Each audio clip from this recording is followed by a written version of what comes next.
This past week, I rediscovered a game on my phone called Star Realms. It's a card-driven deck builder with a sci-fi theme.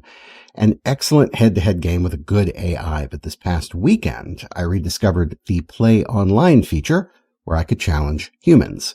The game has 4 factions with different strategies, and the best way to win is collect and play cards of the same faction to gain secondary effects, essentially making your cards more powerful because of the teamwork that they offer to each other. Simple enough, but the game is somewhat luck dependent on which cards appear in your hand to play, which cards show up in the common market to buy, etc. Like poker, sometimes you just don't have a winning hand. I had stopped playing this game because it's now pretty tough for me to level up. I'm level 17, which means I need a net 17 wins to move up to level 18. So if I win 3 and lose 2, I've only earned 1 net win. I bring this up because I went on an absolute tear this past weekend. I won a net 13 games in the span of Sunday alone. I spent time thinking about my strategy and executing it, and I saw results. I even allowed myself to consider, have I cracked this code? Am I now unstoppable? At 15 wins, needing just 2 more to level up, I paused and said, tomorrow, I will crest that hill tomorrow. Can you guess where this is going? Tomorrow arrived, and I lost 3 straight.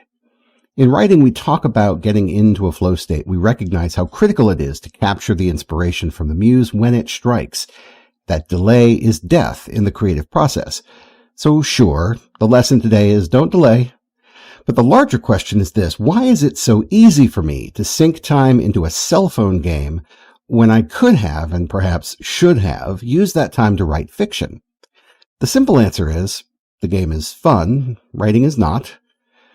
And then there's this other, more intriguing conundrum.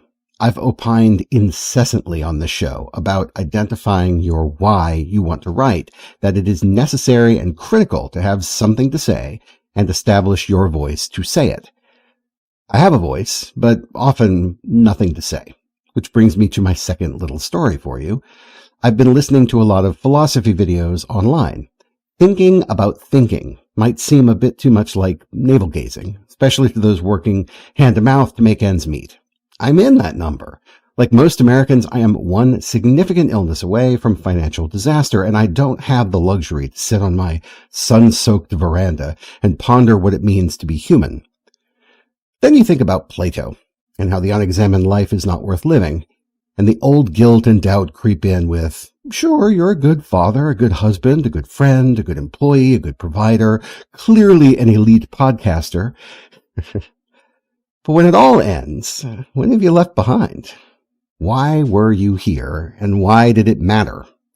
And sure, I used to think that the power of my thoughts would endure in the written word, but the chaos of the current world has led me to critically review past empires in decline, the cyclical nature of human history, and to imagine the billions of people who have lived and died, and how dimly the glow of their former thoughts compares to the lights of the modern world.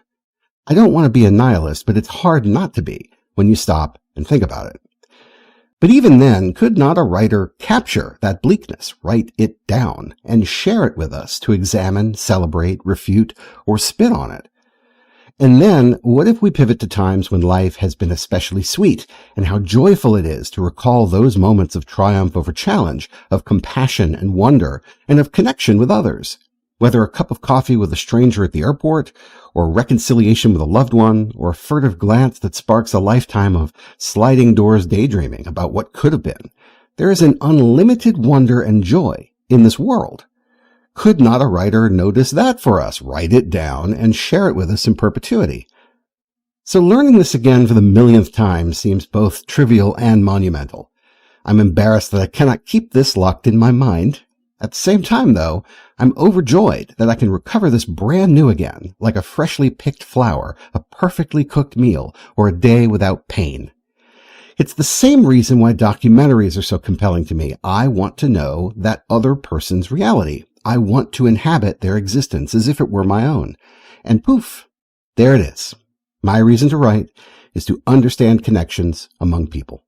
We can write stories that explore friendships, commitments, entanglements, and revel in how personalities repel and attract each other like balls on a billiard table, or celestial bodies. Whether my work will stand the test of time or not is irrelevant. Don't overthink it, I tell myself. Isn't that alone worth enough to just write it down so that you, the reader, whom I will likely never meet, can examine, celebrate, refute, or spit on it? And uncovering that and feeling really good about it, I am left to wonder, have I cracked this code? Am I now unstoppable? We will crest that hill tomorrow. See you next week. Start writing.